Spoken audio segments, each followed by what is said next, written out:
Kalian sebelumnya udah pernah apply Ausbildung tapi ditolak? Atau mungkin kalian tertarik program Ausbildung dan nggak pengen salah langkah? Tonton video ini sampai habis, gue bakal bahas tuntas 5 kesalahan fatal saat apply Ausbildung. Halo teman-teman, mau kuliah kerja atau ikut program Ausbildung ke Jerman? Langkah pertama lo dimulai dari sini. Gua kolaborasi bareng Verba Jerman Edu buat buka pendaftaran kelas bahasa Jerman level A1 intensif. Di kelas ini, kita bakal pakai kurikulum terstruktur dengan buku standar internasional. Kita bakal bedah tuntas 4 skill utama, lesen dan hören, serta schreiben dan sprechen alias praktik bicara langsung.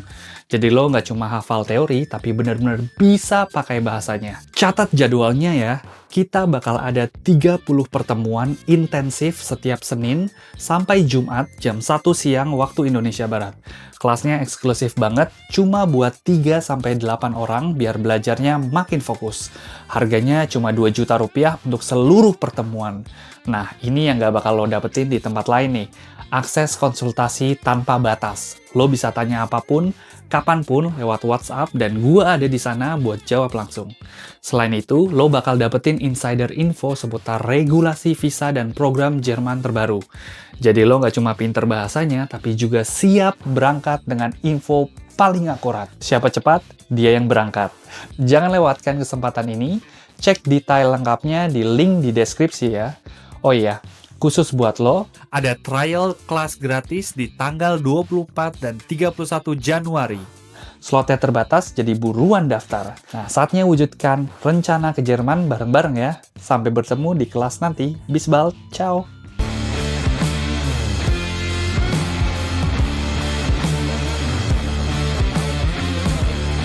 Dein Name?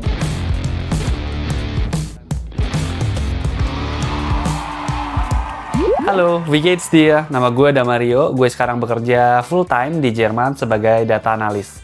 Herzlich willkommen zu meinem Kanal. Selamat datang di YouTube channel gua di mana gua post tentang pendidikan di Jerman, terutama Ausbildung, FS-Shot, Au Pair, Studium, dan sharing berita kehidupan di Jerman untuk ngebantu lo tentu aja sukses berkarir di Jerman. Jadi jangan lupa klik tombol subscribe dan nyalain loncengnya biar lo nggak ketinggalan video baru gua. Sebelumnya juga gue mau ngucapin terima kasih, vielen Dank untuk support kalian selama ini, karena tanpa kalian gue nggak mungkin bisa rutin ngonten sampai sekarang nih.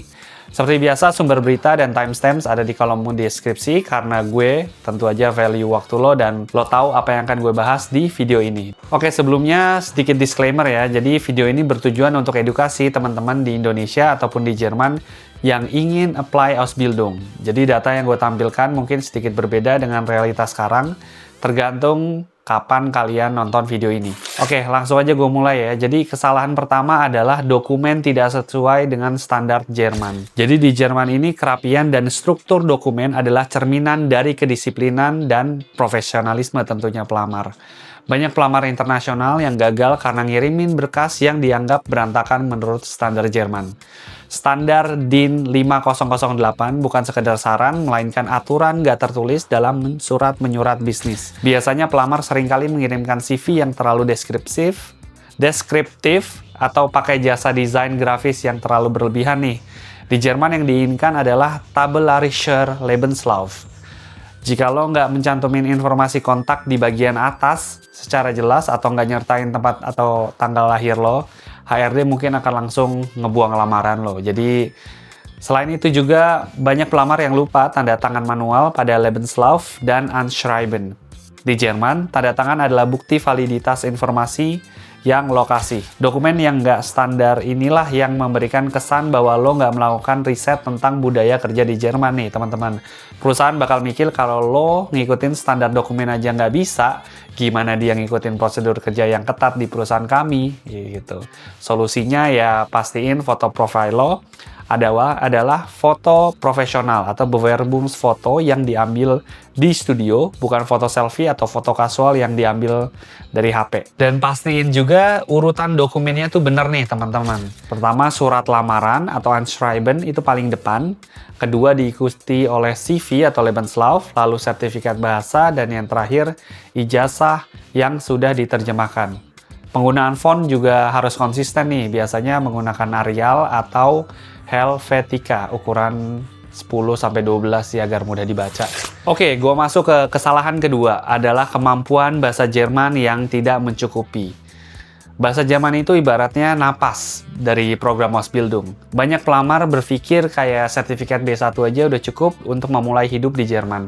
Namun kenyataannya bahasa Jerman yang biasa dipakai di tempat kerja dan di sekolah, kejuruan atau Berufsschule jauh lebih kompleks daripada materi yang ada di buku teks bahasa nih. Kesalahan fatal di sini adalah ketergantungan pada alat penerjemah saat nyusul lamaran. Ketika lo berhasil mendapatkan undangan wawancara, namun nggak bisa menjelaskan motivasi lo dengan lancar, atau nggak paham pertanyaan yang wawancara kasih, maka trust perusahaan bakal hilang. Mereka akan ragu sama kemampuan lo untuk memahami instruksi keselamatan kerja atau materi pelajaran teknis yang semuanya menggunakan bahasa Jerman tingkat tinggi ibaratnya. Ingat, di Berufsschule lo akan belajar bersama orang Jerman asli dan ujiannya juga pakai bahasa Jerman formal yang sulit. Jadi kesulitan bahasa bisa menyebabkan resiko kegagalan ujian akhir atau Abschlussprüfung yang bisa jadi kerugian besar nih bagi perusahaan karena mereka udah investasi gaji dan waktu untuk lo.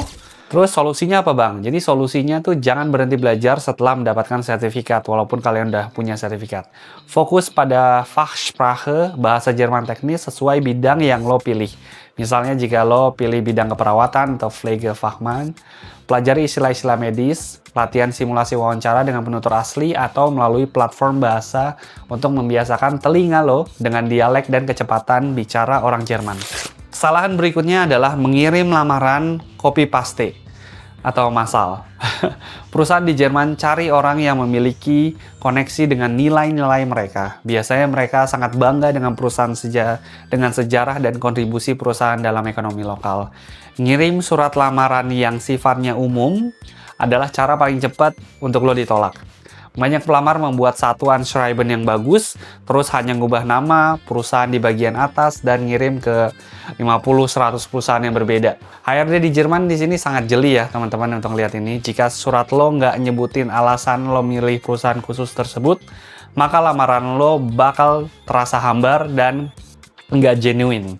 Ya bayangin aja kalau lo jadi HRD pasti mikir CV ini bagus, sayang dikirim ke semua orang. Atau katanya tertarik sama visi perusahaan kami, visi yang mana? Gitu. Perusahaan pengen mastiin lo bisa bertahan 3 tahun masa pelatihan. Seorang yang hanya ingin kerja Jerman tanpa peduli di mana mereka kerja, cenderung bakal ngundurin diri pas ada kesulitan. Solusinya, luangkan waktu minimal 2 jam untuk riset setiap perusahaan yang lo tuju.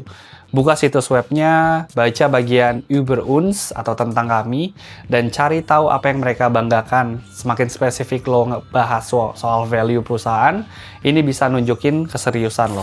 Oke, kita masuk ke kesalahan 4 adalah kurangnya riset mengenai bidang Ausbildung yang dipilih. Ausbildung itu sistem yang sangat praktis, teman-teman. Lo bukan hanya jadi siswa, tapi juga karyawan. Banyak pelamar internasional punya ekspektasi yang salah tentang apa yang akan mereka lakukan sehari-hari. Kesalahan ini sering terjadi pada bidang-bidang populer. Contohnya, banyak yang melamar di bidang perhotelan karena kebayang kemewahan hotel berbintang tanpa sadar bahwa mereka harus siap bekerja split shift, pagi dan malam, bersihin area umum, dan kerja saat libur nasional. Atau melamar sebagai contohnya teknisi otomotif tapi nggak siap dengan kerja fisik yang bikin capek dan kotor. Di Jerman, mereka sangat menghargai Arbeitsethos, etos kerja. Dan ketidaktahuan akan beban kerja dianggap sebagai kurangnya persiapan mental nih teman-teman.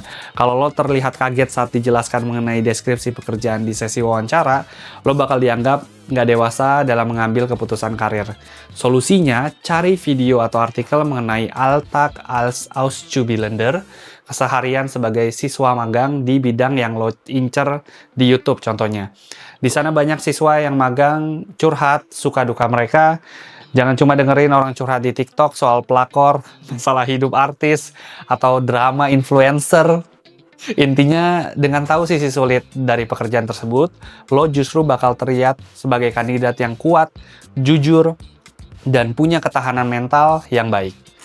Dan kesalahan terakhir yang fatal pas melamar Ausbildung adalah dokumen tidak lengkap atau tidak dilegalisir. Di Jerman, dikenal dengan birokrasinya yang kaku dan prosedural. Setiap klaim yang lo tulis di CV harus didukung oleh dokumen resmi yang diakui secara hukum nih, teman-teman. Kesalahan kecil dalam admin bisa ganggu seluruh proses aplikasi lo. Kesalahan umum seperti ngirim fotokopi ijazah tanpa terjemahan resmi, atau pakai jasa penerjemah yang tidak terakreditasi oleh kedutaan atau otoritas Jerman. Selain itu, banyak pelamar yang nggak kasih bukti pelamar kerja atau Arbeitszeugnis atau sertifikat magang yang pernah dilakukan di negara asal.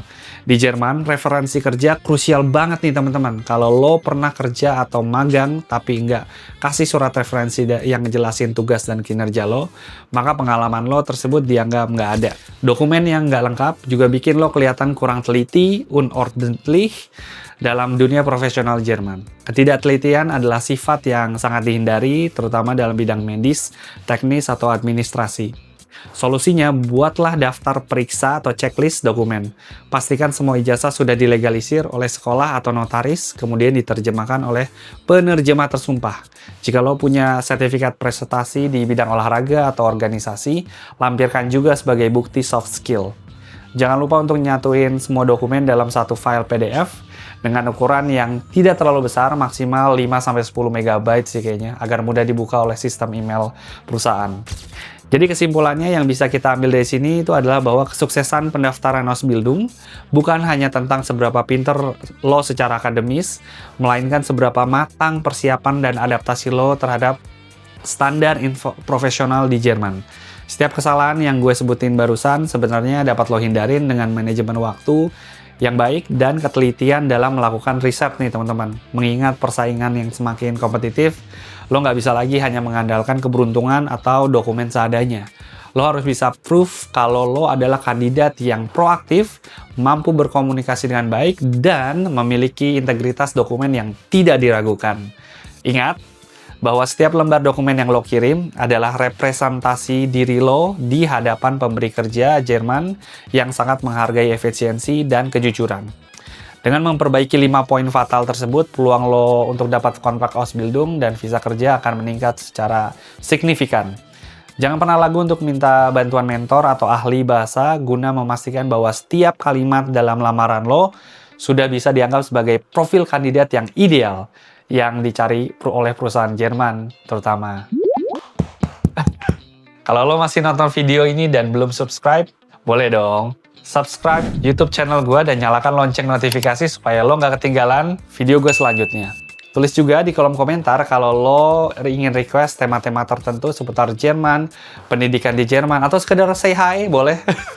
Join juga YouTube channel membership gua untuk dapatkan video eksklusif pembelajaran bahasa Jerman. Oke, sampai bertemu di video selanjutnya. Auf Wiedersehen, ciao!